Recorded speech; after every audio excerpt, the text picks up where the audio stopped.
अंधश्रद्धेला विरोध करणारी आणि पुस्तकहंडी एसपी कॉलेजच्या प्रांगणात मोठ्या उत्साहाने फोडण्यात आली।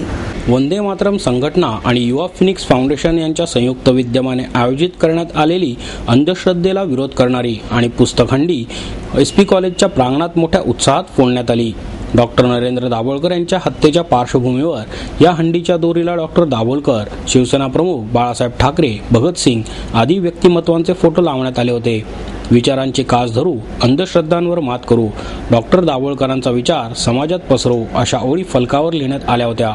शिवसेनेच्या आमदार डॉक्टर नीलम गोरे, वरिष्ठ पोलीस निरीक्षक भानुप्रताप बर्गे, सेवा मित्र मंडळाचे शिरीष मोहिते, वंदे मातरम संघटनेचे वैभव वाघ, युवा फिनिक्स फाउंडेशनचे सचिन जामगे यांच्या उपस्थितीत ही हंडी बाळगोपाळांच्या चमूने फोडली।